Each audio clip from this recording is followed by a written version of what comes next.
সবাইকে আসসালামু আলাইকুম ও শুভেচ্ছা জানিয়ে শুরু করছি আমাদের আজকের ক্লাস। আশা করি আপনারা সবাই ভালো আছেন। আমি আপনাদের দোয়ায় এবং আল্লাহর রহমতে ভালো আছি। আজকে আমরা করতে যাচ্ছি সাক্ষ্য আইন থেকে সর্বশেষ ক্লাস। আজকের ক্লাসটি একটু দীর্ঘায়িত হবে, অর্থাৎ একটু লম্বা হবে। আপনাদেরকে ধৈর্য ধরে ক্লাসটি উপভোগ করার জন্য অনুরোধ করছি। আর সেই সাথে যারা পুরো সাক্ষ্য আইনটি একই দিনে আপনি রিভিশনে রাখতে চান, তারা ক্লাসটি ঘুরে ফিরে বারবার দেখতে পারেন। অর্থাৎ আজকে আমরা আলোচনা করব সাক্ষ্য আইনের শুরু থেকে শেষ পর্যন্ত যে বিষয়টা আছে সমস্ত কিছু, অর্থাৎ কিভাবে আপনি পুরোটা সিলেবাস, অর্থাৎ সাক্ষ্য আইনের কোন কোন ধারাগুলো আমাদের পড়তে হবে সেই বিষয়গুলো আপনারা যাতে রিভিশনে রাখতে পারেন তার পদ্ধতিগুলো আজকে আমরা আলোচনা করব। তাহলে কথা না বাড়িয়ে আমরা আমাদের মূল ক্লাসে চলে যাই।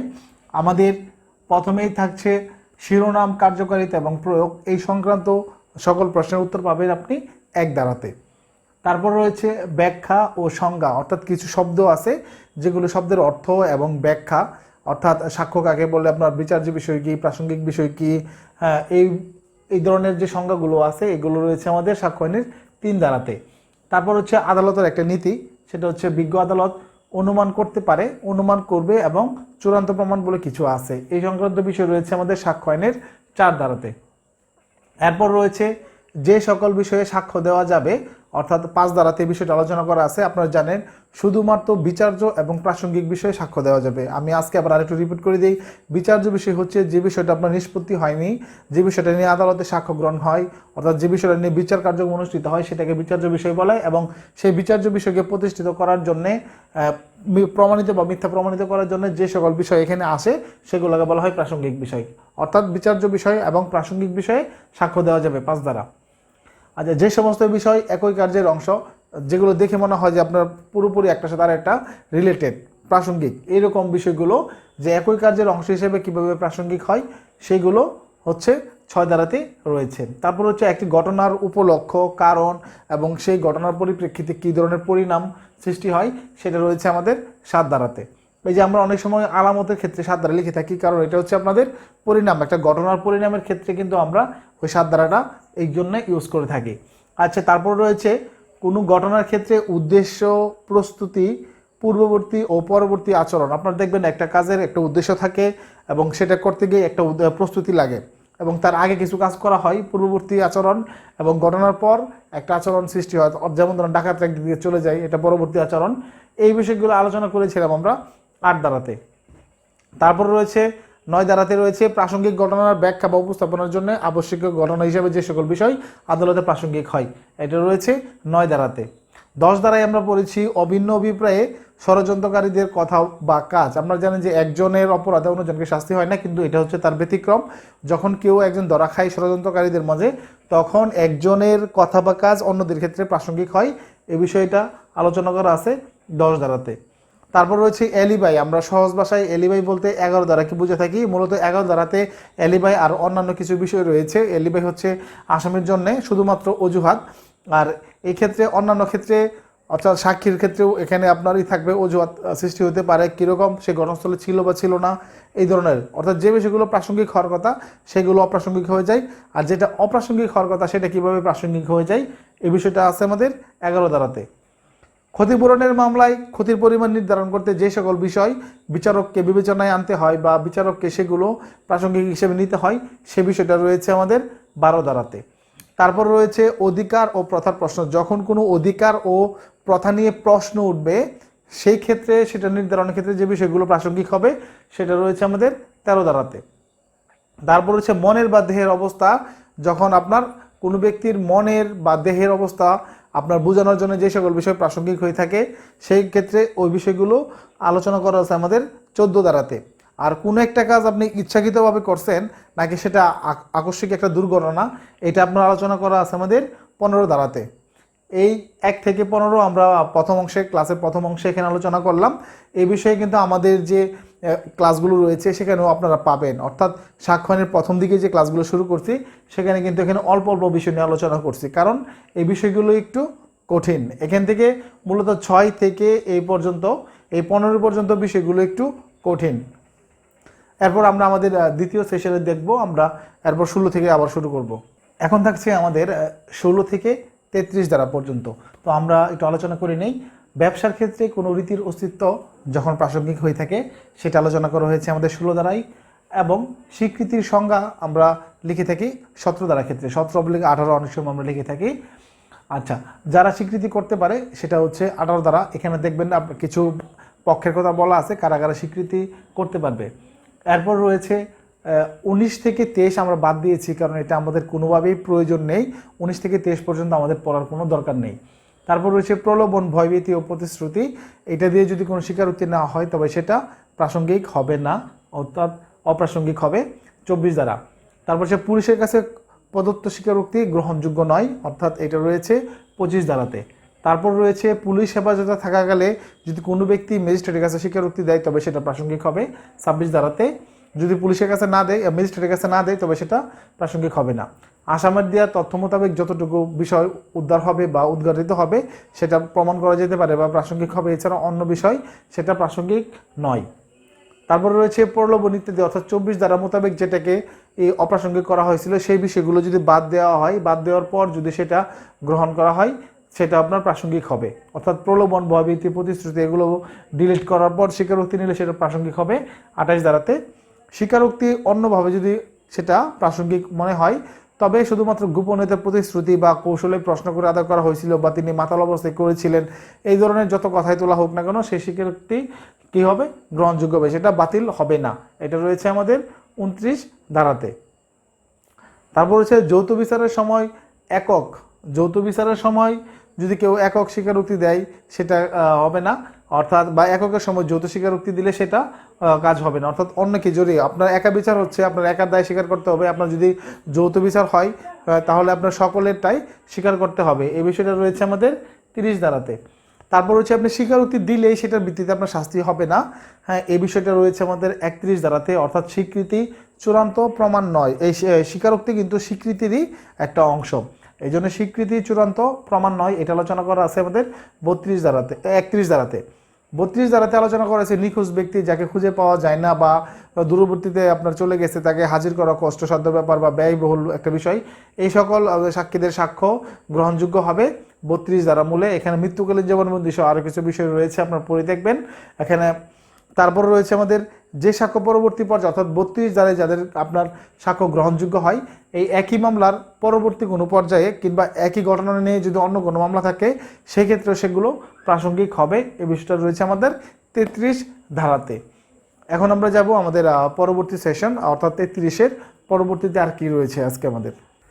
এবারের সেশনের মাধ্যমে আমরা শেষ করতে যাচ্ছি আমাদের প্রাসঙ্গিকের বিষয়। এবারের সেশনে থাকতেছে আমাদের 34 থেকে 55 ধারা পর্যন্ত। 34-এ রয়েছে আমাদের হিসাবের খাতা লিপিবদ্ধ বিষয়। আপনারা জানেন যে দেনা পাওনার বিষয়ে হিসাবের খাতা আপনার লিপিবদ্ধ বিষয় যা থাকে সেটা প্রাসঙ্গিক হয়ে থাকে 34 ধারায়। এরপর রয়েছে সরকারি কর্মচারী কর্তব্য সম্পাদনকালে যেটা লিখে থাকেন সেটা প্রাসঙ্গিক হয় 35 ধারা মোতাবেক। তারপর রয়েছে মানচিত্র, চার্ট ইত্যাদি 36 ধারা। আমরা এখানে বলেছিলাম যে খসড়া মানচিত্রের সাথে আমরা 36 ধারা লিখে থাকি, যদিও সেটা সঠিক নয় তবুও আপনারা লিখবেন কারণ এটা এখন সঠিক হিসাবে চলে আসতেছে। তারপর রয়েছে কোনো আইন বা বিজ্ঞপ্তিতে যখন জনসাধারণের উদ্দেশ্যে গেজেটের মাধ্যমে বা কোনো বিজ্ঞপ্তির মাধ্যমে কোনো কিছু জানানো হয়, সেখানকার কোনো বিষয় যদি বিচার্য বা প্রাসঙ্গিক বিষয় হয়ে থাকে তবে সেগুলো আদালতে প্রাসঙ্গিক 37 ধারা মোতাবেক। তারপর হচ্ছে আইন গ্রন্থের অন্তর্ভুক্ত, অর্থাৎ যেখানে আপনার দেশি বিদেশি যাই হোক না কেন আইন গ্রন্থ অর্থাৎ আইন বই, সেখানে লিপিবদ্ধ বিষয় যদি আপনার এখানে প্রাসঙ্গিক হতে পারে, ওইটা সংক্রান্ত কোনো বিষয় হলে সেটা প্রাসঙ্গিক হবে। সেখানে আপনার মামলার নজিরও থাকতে হবে। এটা হচ্ছে 38 ধারাতে। 39-এ রয়েছে আপনার দীর্ঘ অংশের কতটুকু সাক্ষ্য, অর্থাৎ কোনো একটা বিষয় অনেক বড় হতে পারে, অনেক দীর্ঘ হতে পারে, সেখানে সম্পূর্ণ বিষয়টা এখানে সাক্ষ্য হিসেবে গ্রহণযোগ্য নয় বা নাও থাকতে পারে। সেক্ষেত্রে সামান্য যে অংশটুকু সেখানে সাক্ষ্য হিসেবে গ্রহণযোগ্য হয় সেটাই সাক্ষ্য হিসেবে গ্রহণযোগ্য হবে। অর্থাৎ যে অংশটুকু আদালত নির্ধারণ করবেন সাক্ষ্য হিসেবে সেই অংশটুকুই সাক্ষ্য। যেমন একটা বিষয়ের অনেকগুলো পার্ট থাকতে পারে, প্রথম খণ্ড, দ্বিতীয় খণ্ড, এরকম সেই খণ্ডের যে কোনো একটি অংশ আপনার সাক্ষ্য হিসেবে গ্রহণযোগ্য হতে পারে, এই জন্য পুরো খণ্ডটা এখানে নিয়ে আসতে হবে না। তারপর রয়েছে এটা রয়েছে 39-এ আমরা যেটা পড়লাম যে কতটুকু অংশ আপনার সাক্ষ্য হিসেবে গ্রহণ করবে আদালত, এটা রয়েছে 39-এ। তারপর রয়েছে দ্বিতীয় বিচার নিষিদ্ধের জন্য পূর্ববর্তী মামলার রায় প্রাসঙ্গিক, অর্থাৎ কোনো একটা ঘটনা নিয়ে যেন দ্বিতীয়বার বিচার না হতে পারে সেটা বন্ধ করার জন্য আপনার পূর্ববর্তী যে রায়টা থাকে সেটাকে প্রাসঙ্গিক করা হয়েছে। এই জন্য একই অপরাধে যেন কেউ দুইবার শাস্তি না পায় এই বিষয়টা খুব কড়াভাবে দেখার জন্য বলা হয়েছে। সাক্ষ্য আইনের 40 ধারাতে পূর্বের রায়টা এখানে প্রাসঙ্গিক হয়ে যাবে। প্রবেট, অ্যাডমিরালটি ইত্যাদি আপনার প্রাসঙ্গিক হবে 41-এ। অর্থাৎ যেমন ধরেন কোনো একটা সিদ্ধান্ত যদি আপনার দুজনের ক্ষেত্রে হয়, সেক্ষেত্রে সেটা সমাজের অন্যান্যদের ক্ষেত্রেও প্রভাব করে, এই বিষয়গুলো আর কি 41-এ বলছে। যেমন ধরেন অটোমেটিকলি যেমন একটা সম্পর্কের বা আপনার নিয়ে যদি প্রশ্ন ওঠে, সেক্ষেত্রে স্বামী স্ত্রী হিসেবে স্বীকৃতি দেওয়া হলে আদালত থেকে সেই স্বীকৃতি সমাজের সবার কাছেই সেটা গ্রহণযোগ্য হয় স্বামী স্ত্রী হিসাবে। এই বিষয়গুলো এইভাবে আরও কিছু বিষয় আছে, যদিও এটা আমাদের সাথে সম্পর্কিত না, এই বিষয়টা হচ্ছে আমাদের দেওয়ানি মামলার ক্ষেত্রে, তবু আমরা এটা ক্লাসে আলোচনা করেছিলাম। এটা হচ্ছে আমাদের 41 দ্বারা। তারপরে আমরা পড়ছি বিশেষজ্ঞের মতামত। তার আগে 42, 43, 44 আমরা কিন্তু বাদ দিয়েছি, এটা একেবারেই আমাদের জন্য প্রযোজ্য না, এটা দেওয়ানি মামলার ক্ষেত্রে প্রযোজ্য। 42, 43, 44 আমাদের না পড়লেও চলবে। এরপর রয়েছে আমাদের 45-এ রয়েছে বিশেষজ্ঞের মতামত। আপনারা জানেন কিছু বিষয় আছে যেগুলো আপনার বিজ্ঞান বা তারপর রয়েছে হস্তাক্ষর, বিভিন্ন এক্সপার্ট যে অপিনিয়ন বলা হয়, সেই বিজ্ঞানের মতামত বা বিশেষজ্ঞদের মতামতকে প্রাসঙ্গিক করা হয়েছে 45 ধারা মোতাবেক। এই বিশেষজ্ঞদের মতামতের সাথে সংশ্লিষ্ট কিছু বিষয় যেগুলো আপনার কী করতে প্রাসঙ্গিক হয়ে থাকে, অর্থাৎ যেগুলো সমর্থন করে বা অসমর্থন করে, সেই বিষয়গুলো প্রাসঙ্গিক হয় অপ্রাসঙ্গিক হয়, এই বিষয়গুলো আলোচনা করেছে আমাদের 46 ধারাতে। তারপর রয়েছে হাতের লেখা, অর্থাৎ একজনের হাতের লেখা সম্পর্কে অভিমত, অর্থাৎ একজনের হাতের লেখা যখন অন্যান্যরা কেউ চিনতে পারে, তখন ওই ব্যক্তির সাক্ষ্য গ্রহণযোগ্য হয়ে থাকে, অর্থাৎ প্রাসঙ্গিক হয়ে থাকে। সেটা হচ্ছে আমাদের 47 ধারাতে রয়েছে। যেমন আমার হাতের লেখা এইগুলো আপনারা যদি জেনে থাকেন, সেক্ষেত্রে কোনো প্রশ্ন উঠলে আপনাকে যদি দেখানো হয় যে এই লেখাগুলো কার, আপনারা বলবেন যে এটা জনি স্যারের। সেই হিসাবে এই 47 ধারার প্রয়োগ, অর্থাৎ হস্তাক্ষর সম্পর্কে যার জ্ঞান আছে সেই ব্যক্তির সাক্ষ্য আপনার প্রাসঙ্গিক হতে পারে। তারপর হচ্ছে অধিকার ও প্রথার অস্তিত্ব প্রাসঙ্গিক। অধিকার ও প্রথার অস্তিত্ব সম্পর্কে যে ব্যক্তির জ্ঞান আছে ভালো, যে ব্যক্তির নলেজে আছে সেই বিষয়টা, তার আপনার এখানে অভিমত প্রাসঙ্গিক হবে 48 ধারাতে। একইভাবে ঠিক তার পরবর্তী যে বিষয়টা আলোচনা করা আছে, বিভিন্ন প্রচলিত রীতি বা ধর্মীয় মতামত যেটা আছে, এই বিষয়ে যে ব্যক্তির জ্ঞান আছে, যে ব্যক্তি বিষয়ে আপনার পুঙ্খানুপুঙ্খভাবে জানেন, সেই ব্যক্তির মতামত এখানে প্রাসঙ্গিক হবে। এটা রয়েছে আমাদের 49 ধারাতে।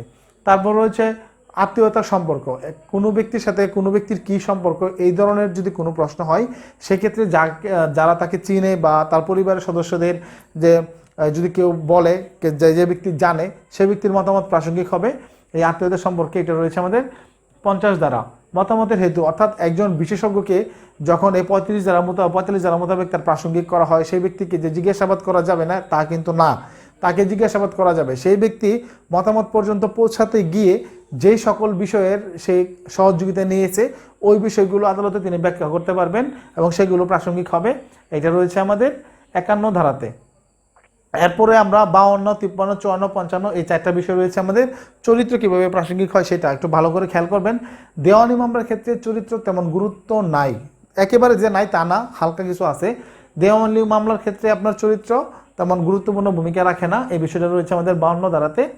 আর 53 ধারাতে বলছে ফৌজদারি মামলায় আপনার সচ্চরিত্র, যদি কারো স্বভাব চরিত্র ভালো থাকে তবে যে জিনিসটা প্রাসঙ্গিক হয়, অর্থাৎ তার পক্ষে যায়, সেটা রয়েছে আমাদের 53 ধারা। এখন শুধু পক্ষে গেলেই হবে না, যদি তার বিপরীতে কোনো প্রমাণ থাকে, অর্থাৎ ভালো হিসেবে আমি নিজেকে জাহির করলাম, সেই হিসাবে কিন্তু খারাপ বিরুদ্ধ পক্ষ কিন্তু সেটা খারাপও প্রমাণ করতে পারবে, কিন্তু সরাসরি কাউকে খারাপ বলতে পারবে না। এটা রয়েছে 54।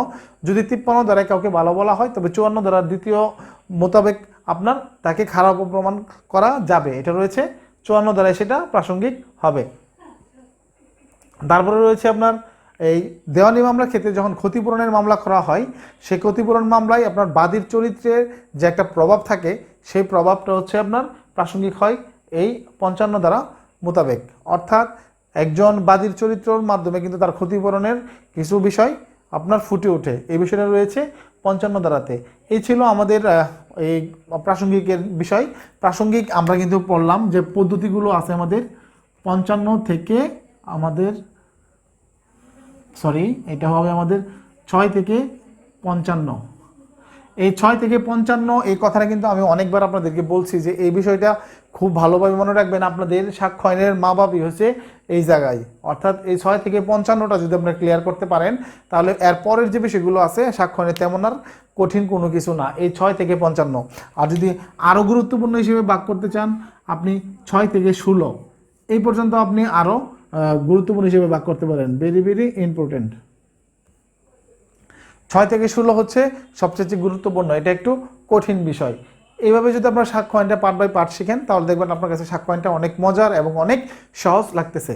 এখন আমরা যাব আমাদের পরবর্তী সেশনে। পরবর্তী সেশন হচ্ছে আমাদের ধরেন এই 56 থেকে 100 পর্যন্ত, এটাকে বলা হয় প্রমাণের বিষয়। এই 56 থেকে 100 এটা হচ্ছে আমাদের প্রমাণের অংশ, এই প্রমাণের অংশ। এখন আমরা প্রমাণের অংশ থেকে ক্লাস করব। এখন শুরু করছি আমরা সাক্ষ্য আইনের যে প্রমাণ আছে প্রমাণ প্রসঙ্গে সেই অংশ থেকে। এখানে আমাদের 56 থেকে 100 পর্যন্ত রয়েছে, এর ভিতর আমাদের 93 থেকে 100 পর্যন্ত তেমন পড়ার কিছু নেই। এছাড়াও আমাদের রয়েছে 68 থেকে 73, এই অংশটুকু আমাদের এড়িয়ে গেলে চলবে। আচ্ছা, আমরা শুরু করতেছি আমাদের 56 ধারা দিয়ে। যে সকল বিষয় প্রমাণের প্রয়োজন নেই, অর্থাৎ ইতিমধ্যে যে সকল বিষয় আদালতে প্রমাণিত হয়ে গেছে সেই বিষয়গুলো আর নতুন করে প্রমাণের প্রয়োজন নেই, এটা রয়েছে আমাদের 56 ধারাতে। একজন বিচারককে তার বিচার কার্যক্রম পরিচালনা করার জন্য কিছু বিষয় অবগত থাকতে হবে, সেটা বাধ্যতামূলক। এই বিষয়টা রয়েছে আমাদের 57 ধারাতে। বিচারক যদি সেই বিষয়টা কোনো কারণে জেনে না থাকেন সে বিষয়ে তিনি জেনে নিতে পারবেন, এটা রয়েছে আমাদের সাক্ষ্য আইনের 57 ধারাতে। তারপর রয়েছে স্বীকৃত বিষয় প্রমাণের প্রয়োজন নেই। আপনারা জানেন যে স্বীকৃত বিষয় আমাদের রয়েছে এই সাক্ষ্য আইনের 19 থেকে 30 পর্যন্ত। এখানে পরিস্থিতিতে বলা আছে স্বীকৃত বিষয়, সেটা নিয়ে আমরা দেওয়ানি মামলার ক্ষেত্রে হচ্ছে 19 থেকে 23 এবং 24 থেকে 30 পর্যন্ত হচ্ছে ফৌজদারি মামলায়। আমাদের 19 থেকে 23 প্রয়োজন নাই, 24 থেকে 30 পর্যন্ত যে বিষয়গুলো অলরেডি আপনার স্বীকৃত হয়ে গেছে সেই বিষয়গুলো প্রমাণের প্রয়োজন নেই, এটা রয়েছে আমাদের 58 ধারাতে। এরপর রয়েছে মৌখিক সাক্ষ্য দ্বারা আপনার কি করা যেতে পারে, আপনার ঘটনা প্রমাণ করা যেতে পারে, এটা রয়েছে 59 ধারা। আমরা কিন্তু মূলত মৌখিক সাক্ষ্যের সংজ্ঞা পড়ে থাকে লিখে থাকি 59 ধারা, আমরা এখনও তাই লিখব, কিন্তু মূলত মৌখিক সাক্ষ্য এবং দালিলিক সাক্ষ্য এই সংক্রান্তে আমাদের রয়েছে সংজ্ঞা রয়েছে 3 ধারাতে, কিন্তু আমরা 59 লিখব পরীক্ষাতে, কারণ এটাই আমাদের এখন ট্রেন্ড বা এটাই এখন সংস্কৃতি চলে আসছে।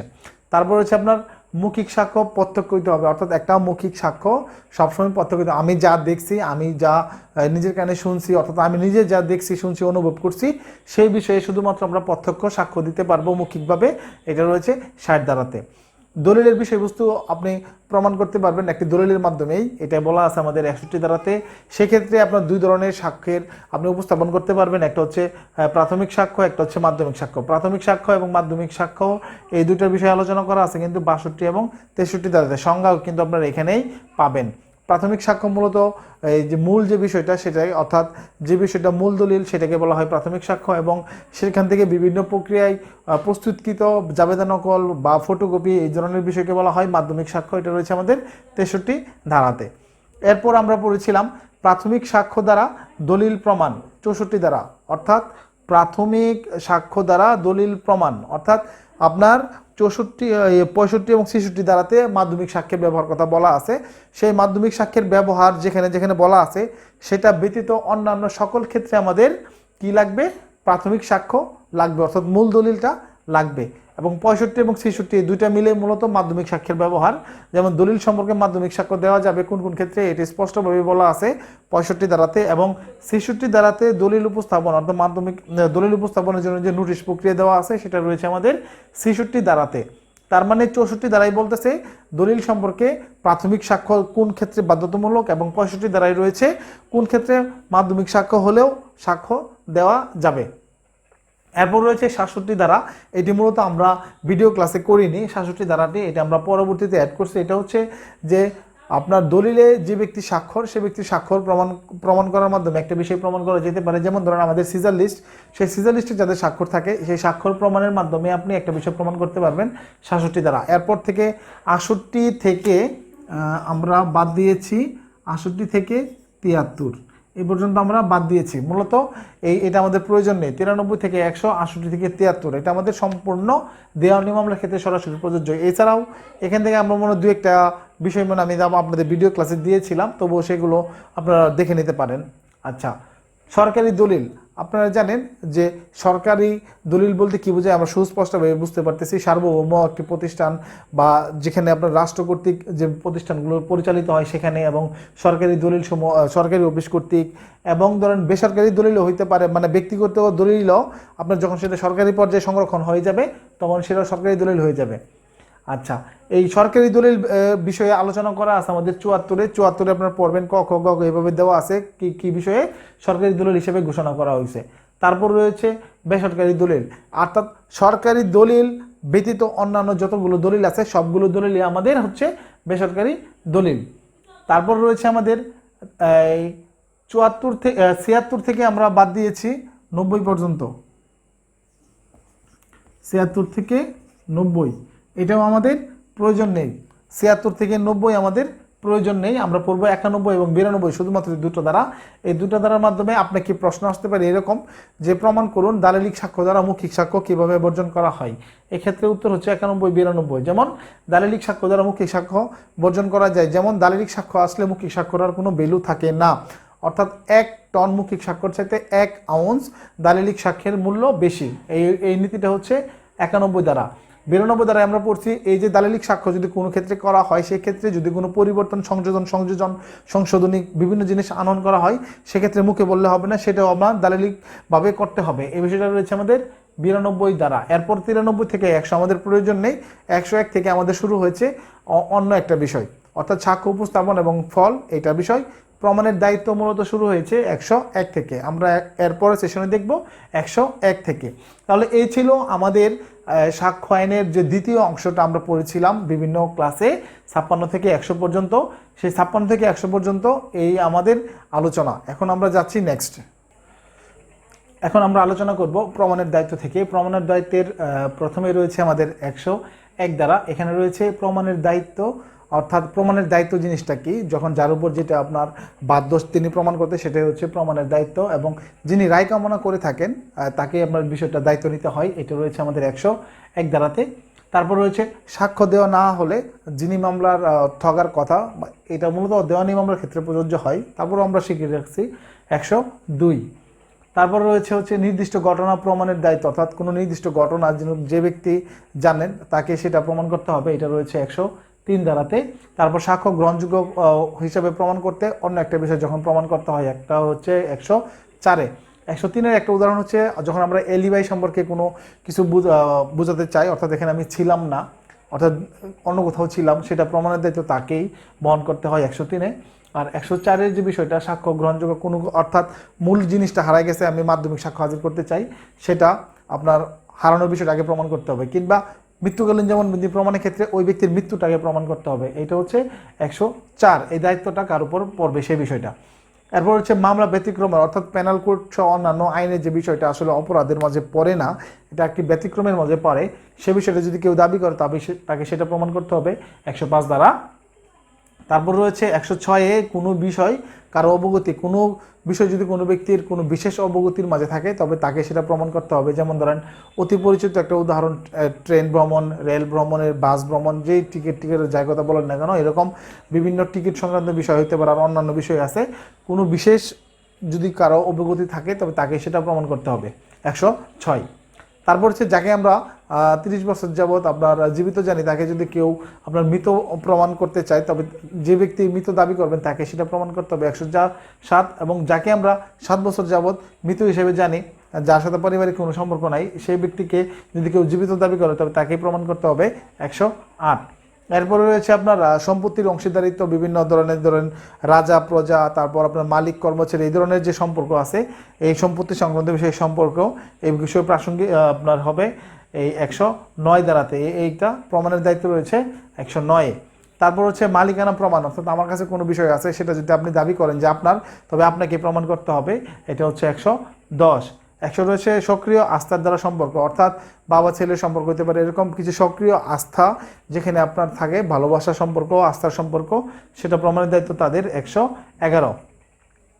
তারপর হচ্ছে বিবাহ স্থির থাকাকালে সন্তানের যে বৈধতা নিয়ে যদি প্রশ্ন ওঠে, তাহলে বিবাহ স্থির থাকাকালে যদি তার জন্ম হয় সেটা তার বৈধতা, কিংবা ডিভোর্সের 280 দিনের মধ্যে যদি আবার 180 দিন না 280 দিন, 180 দিন অথবা 280 দিন যেটা আছে আর কি, তার ভিতরে যদি সন্তানের জন্ম হয় তবে সেটার বৈধতা।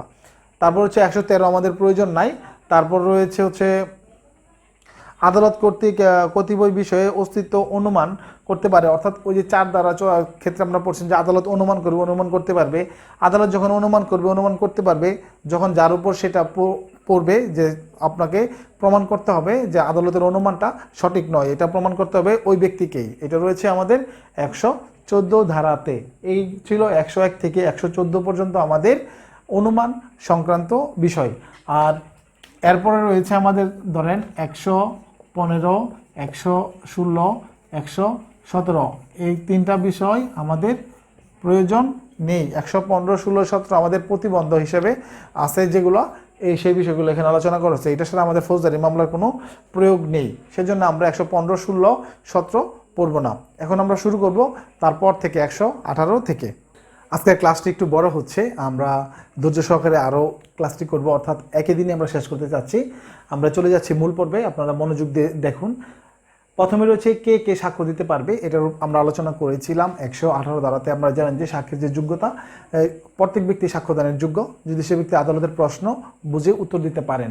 এরপর রয়েছে বোবা সাক্ষী, অর্থাৎ বোবা সাক্ষী যে ব্যক্তি কথা বলতে পারে না তাকে বোবা বলা হয়। আমরা এখানে কিন্তু অনেক মজার বিষয় পড়েছিলাম, আমরা সেই ক্লাসটা দেখবেন। এই বোবা সাক্ষী রয়েছে 119-এ। তারপর হচ্ছে স্বামী স্ত্রীর সাক্ষ্য, অর্থাৎ স্বামী স্ত্রীর বিরুদ্ধে বা স্ত্রী স্বামীর বিরুদ্ধে বা একে অপরের ক্ষেত্রে কখন সাক্ষী দিতে পারবেন, কখন পক্ষে দিতে পারবেন, এই বিষয়গুলো মানে তাদের গ্রহণযোগ্যতা সম্পর্কে আলোচনা করা আছে আমাদের 120 ধারাতে। জজ এবং ম্যাজিস্ট্রেটদের সাক্ষ্য, জজ এবং ম্যাজিস্ট্রেটের তাদের কার্যক্রম সম্পর্ক ব্যতীত তাদের এজলাসে যদি নতুন কোনো ঘটনার সৃষ্টি হয় তবে সেই বিষয়ে তারা সাক্ষ্য দিতে পারবেন। আর তাদের কার্যক্রম সম্পর্কে একমাত্র উচ্চ আদালতই তাদেরকে সাক্ষ্য গ্রহণ করাইতে পারবেন। তারপর 122 বিবাহ বজায় থাকাকালীন সময় যে কথাবার্তা হয় স্বামী স্ত্রীর মাঝে, সেইগুলো প্রকাশ করতে তারা বাধ্য নন। অর্থাৎ পরবর্তীতে যদি ঘটনা উল্টে যায়, তারা একে অপরের বিরুদ্ধে মামলা করে, তখন তারা সেগুলো প্রকাশ করতে পারবেন। এটা রয়েছে 122 ধারাতে। জজ এবং ম্যাজিস্ট্রেটদের সাক্ষ্য রয়েছে 121-এ। রাষ্ট্রীয় ব্যাপারে সাক্ষ্য, অর্থাৎ আপনারা জানেন যে গোপন কিছু বিষয় থাকে রাষ্ট্রের, যেটা আপনাদের অফিস প্রধান ব্যতীত অন্য কেউ সেটা আদালতে প্রকাশের মানে উপস্থাপনের অনুমতি দিতে পারেন না। অর্থাৎ আদালত কখনো এই বিষয়ে জোর খাটাতে পারবেন না। অফিস প্রধান যদি না চান তবে রাষ্ট্র আদালত এক্ষেত্রে জোর করতে পারবেন না। এক্ষেত্রে আমাদের পুলিশের উদাহরণ বলা যেতে পারে বিসিএনবি, এক্ষেত্রে অফিস প্রধান জড়িত। তারপর হচ্ছে সরকারি বার্তার আদান প্রদান, এক্ষেত্রে কিন্তু অফিস প্রধান লাগবে না। যে ব্যক্তি আদান প্রদান করেন সে ব্যক্তি জড়িত, তিনি ইচ্ছা করলে যদি মনে করেন যে পাবলিকের জনস্বার্থ সংশ্লিষ্ট বিঘ্ন করতে পারে তবে তিনি সেটা প্রকাশ করবেন না। এক্ষেত্রে অফিস প্রধানের কিন্তু অনুমতির প্রয়োজন নেই। তারপর যে সংবাদের উৎস, অর্থাৎ পুলিশ ম্যাজিস্ট্রেট এরা আপনার কোথা থেকে এই সংবাদের উৎস পেল বা অপরাধের উৎস পেল সেই সংক্রান্ত তথ্য প্রকাশ করতে বাধ্য নয়। 125 ধারায় সে কথা বলা হয়েছে। পেশা সম্পর্কিত সাক্ষ্য, অর্থাৎ উকিল মুক্তার বা মক্কেলের সাথে যে ধরনের কথাবার্তা বলবেন সেগুলো তাদের মাঝে সেটা গোপন থাকবে, কিন্তু কোনো অপরাধমূলক কথাবার্তা বললে এই 126 ধারা এক্ষেত্রে প্রযোজ্য হবে না। কেরানি ও দুভাষী, অর্থাৎ যিনি কোনো ভাষা ট্রান্সলেট করবেন তিনি আপনার এটাও বজায় রাখবেন, তিনি সেটা প্রকাশ করবেন না। এবং আইনজীবীদের যারা কেরানি থাকেন, মোহরি আছে, তাদের সঙ্গেও 126 ধারা প্রযোজ্য হবে। অর্থাৎ দুভাষী এবং কেরানি তাদের জন্যও 126 ধারা প্রযোজ্য হবে। এটা রয়েছে 127 ধারাতে। 128-এ আমরা পড়ছি স্বতঃপ্রণোদিত হয়ে সাক্ষ্য। এই যে 126-এর আমরা যে পড়ছি যে আপনার কি করবেন, একজন আইনজীবী তার মক্কেলের বিষয়গুলো গোপন রাখবেন, সে যেগুলো বৈধ আর কি। কিন্তু মক্কেল এমন একটা প্রশ্ন করে বসলেন বা এমন কোনো ইশারা ইঙ্গিত দিয়ে থাকলেন তার আদালতে যে তার পক্ষের আইনজীবী সেটা প্রকাশ করতে বাধ্য। এরকম সত্যপ্রণোদিত হয়ে যদি কোনো সাক্ষ্য দেয় যেটা আপনার গোপন রাখা উচিত ছিল, কিন্তু যে ব্যক্তির কল্যাণে গোপন রাখবে সেই ব্যক্তির কারণে যদি প্রকাশ করতে বাধ্য হয় তবে সেটা জন্যই 126 ধারার যে বিষয়টা এটা আপনার প্রযোজ্য হবে না। এটা রয়েছে 128 ধারাতে। আইন উপদেষ্টার সাথে কথাবার্তা, শুধুমাত্র যে একজন আপনার আইনজীবী বিষয়গুলো গোপন রাখবেন এরকম না। একজন আইন উপদেষ্টার সাথে কি কথা হলো, যে ব্যক্তি কথা বলবেন ওই বিষয়টাতে যদি তাকে বাধ্য করা না হয় সাক্ষ্য দিতে, তবে সেই বিষয়টা তিনি গোপন রাখবেন। 129-এ এই কথাই বলা হয়েছে। এরপর দেখেন 130, 31 এগুলো একটু মনোযোগ দিয়ে দেখেন। মামলার পক্ষ নয় কর্তৃক দলিল উপস্থাপন, এটা মূলত আমাদের দেওয়ানি মামলার ক্ষেত্রে প্রযোজ্য, ফৌজদারিতে তেমন প্রযোজ্য না। তারপর আমরা এই ক্লাসটি করেছিলাম। মামলার পক্ষ নয় অর্থাৎ যে ব্যক্তি বাদীও না বিবাদী পক্ষও না, সেই ক্ষেত্রে ওই ব্যক্তির দলিল তিনি ইচ্ছা করলে আদালতে হাজির করতে পারেন আবার নাও করতে পারেন। তিনি যদি মনে করেন যে তার কোনো স্বার্থে বিঘ্ন করবে তবে তিনি সেটা প্রকাশ করবেন না বা উপস্থাপন করবেন না। এটা তার একটা অধিকার, আপনারা বলতে পারেন অপ্রকাশের অধিকার। এটা রয়েছে 130 ধারা। 131-এ পড়ছি যে দলিল অন্য লোকের দখলে থাকে, অর্থাৎ আমি জমির মালিক, আমি দখল, অর্থাৎ আমি জমির মালিক, আমার দলিলটা আপনার কাছে আছে, আপনি সেটা দখল সেটা আদালত উপস্থাপন করতে বাধ্য না। যদি আদালত আমাকে উপস্থাপন করার জন্য বাধ্য করে থাকে সেক্ষেত্রে আমার ক্ষেত্রে যদি বাধ্য হয়ে থাকি তাহলে সেক্ষেত্রে আমি আপনাকে অনুমতি দিলে আপনি সেটা উপস্থাপন করবেন। এটা রয়েছে 131-এ। সাক্ষ্য প্রদানের অজুহাত, আপনারা জানেন যে ফৌজদারিতে আমরা পড়ছি যে এমন কোনো প্রশ্নের উত্তর দেওয়া যাবে না যে ক্ষেত্রে একজন আসামি একজন সাক্ষী আপনার সে ফৌজদারি মামলায় জড়িয়ে যেতে পারে। এটা কিন্তু পুলিশের ক্ষেত্রে। কিন্তু 132-এ বলতেছে সাক্ষ্য দিতে গেলে এমন কোনো অজুহাত তিনি দেখাতে পারবেন না যে অজুহাতটা হচ্ছে তিনি সেখানে অপরাধে জড়িয়ে যেতে পারেন, এই ধরনের কথা তিনি বলে পার পাবেন না, তাকে সে সাক্ষ্য দিতে হবে। এটা রয়েছে 132-এ। 133 আমরা পড়েছি দুষ্কর্মের সহযোগীর সাক্ষ্য, অর্থাৎ একজন ব্যক্তি রাজসাক্ষী, আমরা জানি সেই রাজসাক্ষীকে বলা হয় দুষ্কর্মের সহযোগী। এই দুষ্কর্মের সহযোগী তার দুষ্কর্মে যারা জড়িত ছিল তাদের বিষয়ে সাক্ষ্য দিতে পারবেন, সেটা গ্রহণযোগ্য হবে, অর্থাৎ তিনি সাক্ষ্য দেওয়ার যোগ্য। অর্থাৎ এই 133-এ এই বিষয়টা আলোচনা করা আছে। এরপর রয়েছে কতজন সাক্ষীর মাধ্যমে একটা মামলার ঘটনা প্রমাণ বা মিথ্যা প্রমাণিত করা যাবে, এই বিষয়টা রয়েছে আমাদের 134 দ্বারা। একজন সাক্ষী হইলেও চলবে, একাধিক হইলেও চলবে, নির্দিষ্ট কোনো সংখ্যা নেই, এটা রয়েছে 134 দ্বারাতে। 135-এ আমরা পড়েছিলাম সাক্ষীদের উপস্থিত করা বা সাক্ষ্য গ্রহণ করা যে নীতিটা আছে সেই নীতি, এটা রয়েছে 135-এ। 136-এ আমরা পড়েছি আপনার জজ সাক্ষীর গ্রহণযোগ্যতা নির্ধারণ করবেন, অর্থাৎ যিনি বিচারক থাকবেন তিনি তার এজলাসের যে সাক্ষীর গ্রহণযোগ্যতা তিনি সেই বিষয়টা নির্ধারণ করবেন, অর্থাৎ এটা তার জবানবন্দি এখানে গ্রহণযোগ্য মানে নেবেন কিনা, তার জবানবন্দিটা এখানে চলবে কিনা সেটা গ্রহণযোগ্যতা নির্ধারণ করবেন বিজ্ঞ আদালত। এই বিষয়টা রয়েছে 136 ধারাতে। এখন আমরা এরপরের সেশনে শুরু করব 137 ধারা থেকে।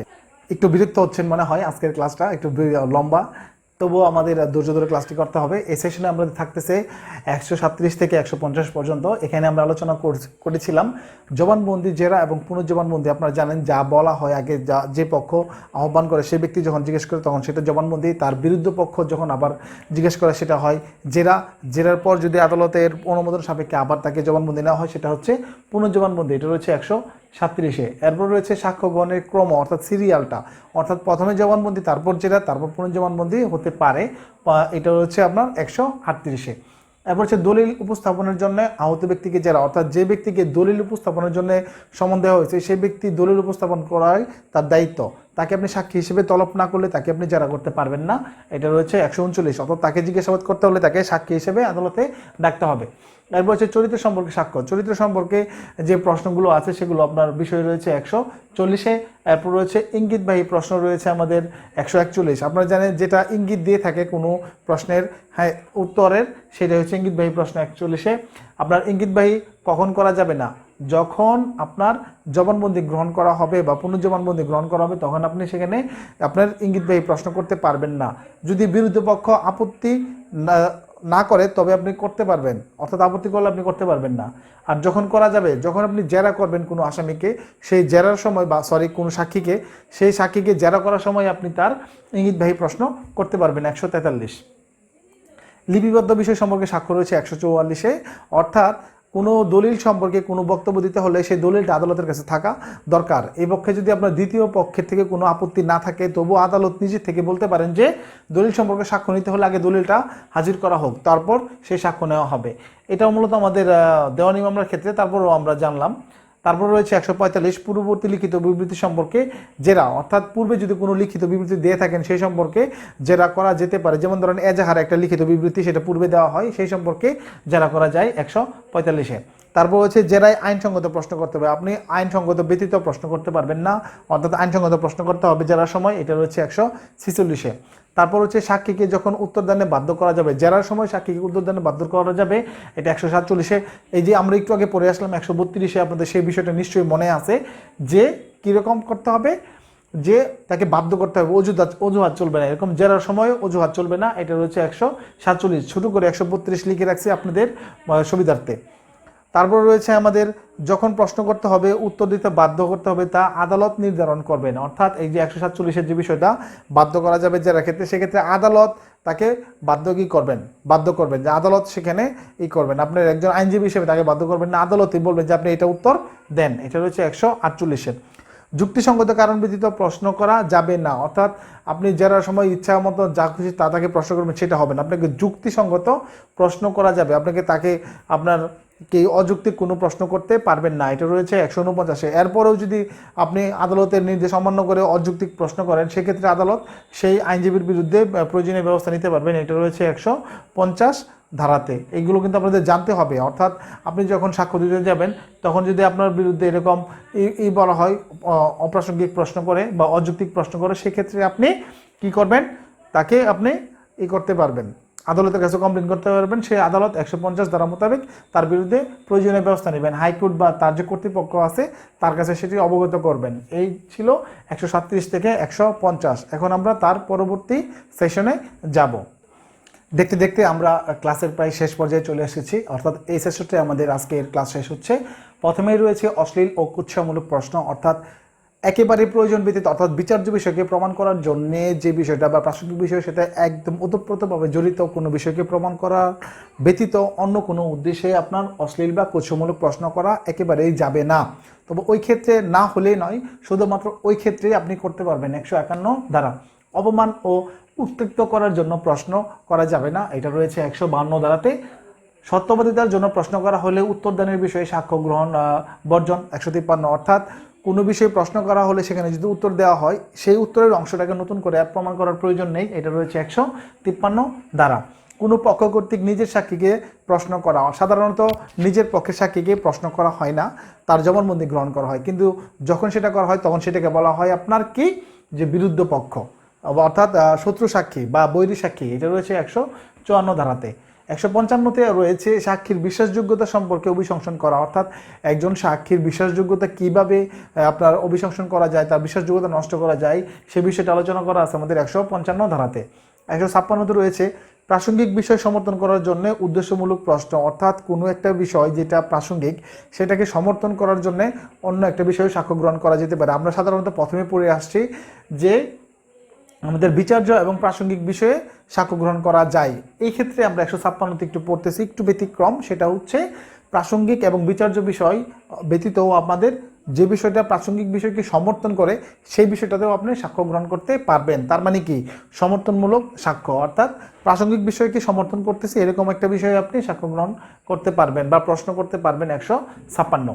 তারপর হচ্ছে 157, পরবর্তী সাক্ষ্য সমর্থনের জন্য পূর্ববর্তী সাক্ষ্য প্রমাণ। অর্থাৎ এই নীতিটা হচ্ছে এরকম যে আপনি পূর্ব কোনো সাক্ষ্য দিয়ে থাকলে সেটা প্রমাণ করার জন্য বর্তমান যেটি বলতেছেন, অর্থাৎ বর্তমানে যে সাক্ষ্যটি দিচ্ছেন সেটি প্রমাণ করার জন্য পূর্বের দেওয়া আপনার বিবৃতি আপনি প্রমাণ হিসেবে দেখানো যেতে পারে, এটা রয়েছে 157। অর্থাৎ ম্যাচিংয়ের যে বিষয়টা, এটা রয়েছে 157।